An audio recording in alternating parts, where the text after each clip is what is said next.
know you've probably been scrolling through quite a few YouTube videos.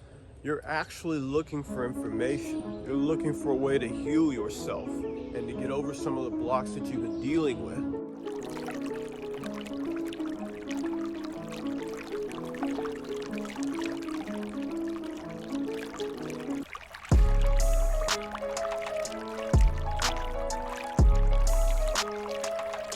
So I'm going to tell you a story about a field trip that I chaperoned on with my son this past week. Then I'm going to give you 3 key tips that I learned from the kids' field trip you can apply to your life.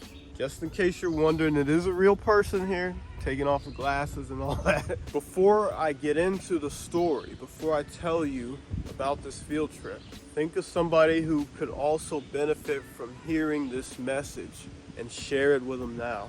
The best way that people can help each other is actually to share messages that have positivity, inspiration, and information included, baked into them. You never know who you're actually helping by taking a 5-second action of sharing this. And while you're at it, you can like and subscribe to this video too. That helps more people see it as well.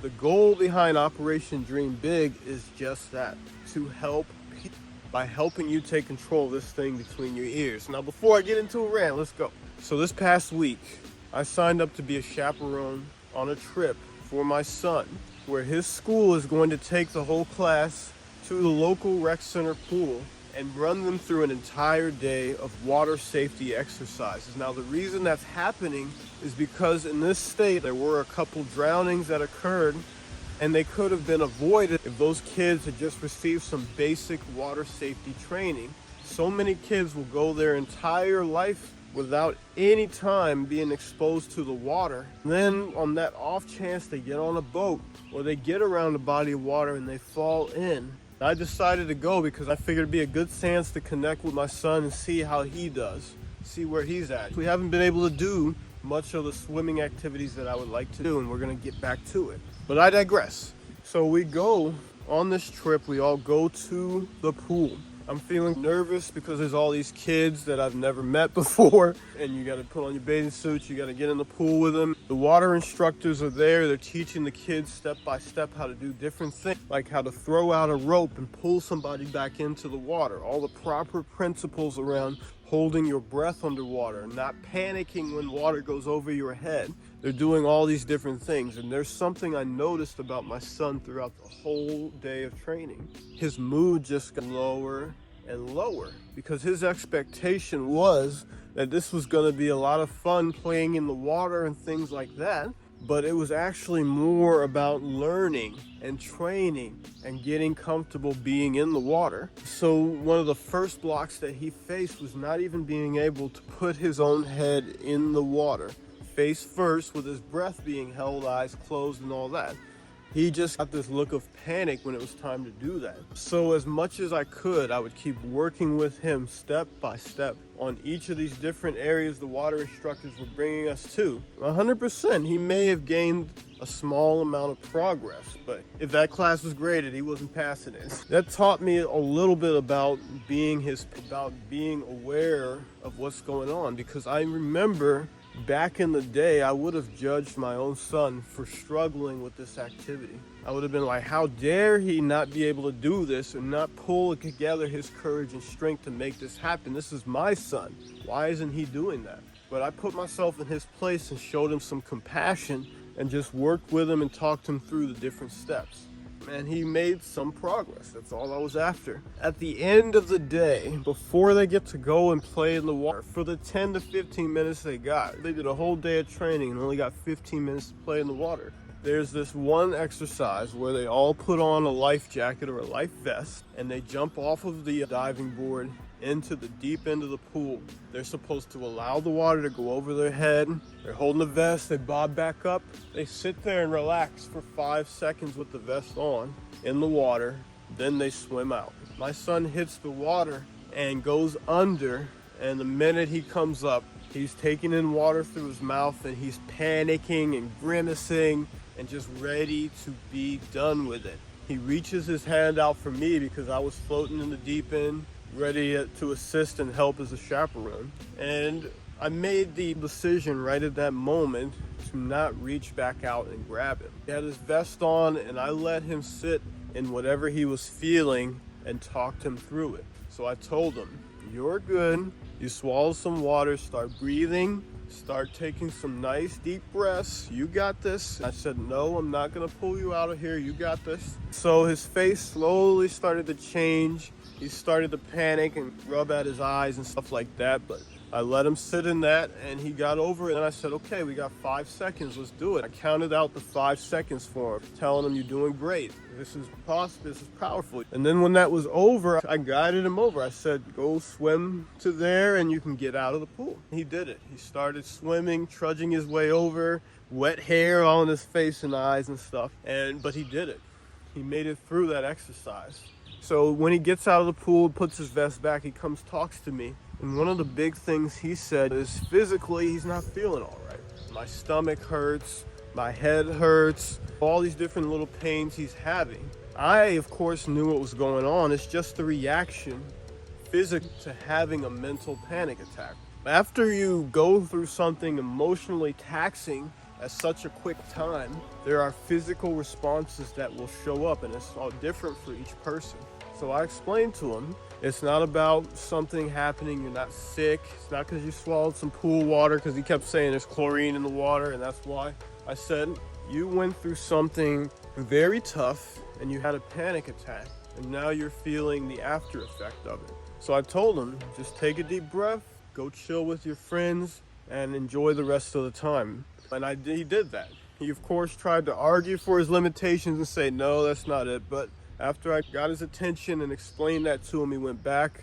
5 minutes later, he's good. Now I'm going to tell you the lessons that I learned that you need to take and apply to any area of your life. Even if you're not a parent, if you're an entrepreneur trying to reach success, these apply. Number one, stay present and in the moment, especially when you're spending time with the people you care about.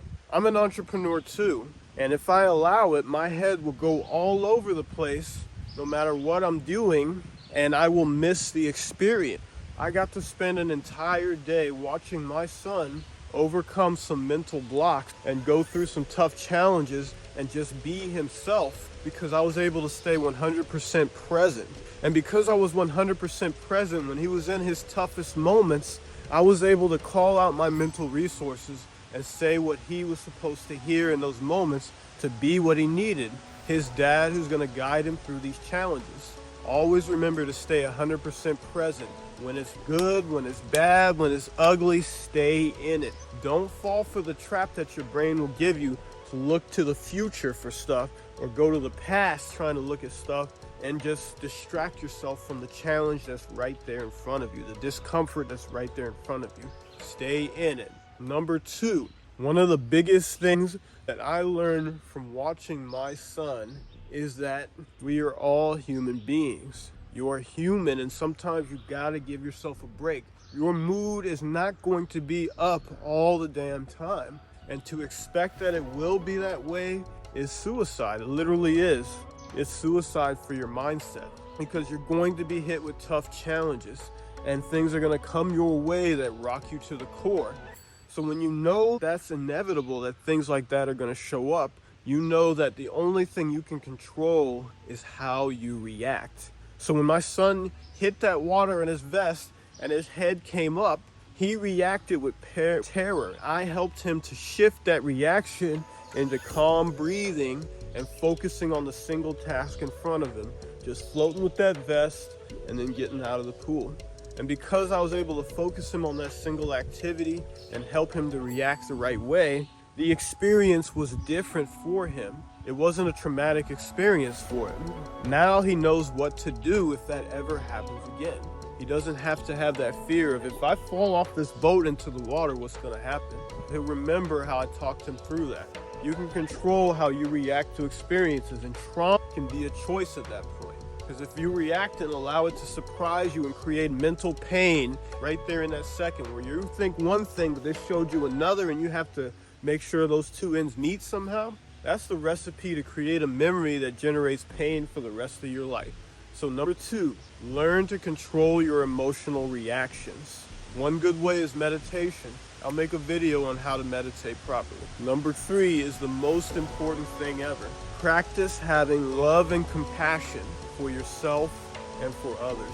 If I had gone into the usual mindset that I had before as a military veteran with all this discipline and this idea that you can't show weakness or emotion, my son would have shut off completely from me and gone away from me every time he had an opportunity on this field trip. He would have retreated over to himself because he would have felt like he was personally being attacked or judged. And that's not a good feeling to have. That's also what you're doing to yourself when you don't meet your expectations. You are trying to punish yourself into high performance by creating that kind of mindset. Love and compassion is actually where you should lead from. It gives you this idea of empathy that puts you in that person's shoes, and then you can better guide yourself or someone else out of the trouble that they're in and move things forward. So I hope this story struck a chord, resonated with you, whatever you want to call it, because the idea behind telling you this story is to give you those 3 ways to ensure that when you are grinding to take charge of this thing between your ears, you have some tools in your toolkit that you can pull out and make sure that you succeed. If you got some value from this video, let me know which of those 3 steps hit you the hardest. Let me know what your favorite part about that story was. Tell me a story from your life in the comments. Let's start a conversation around this. More people should know.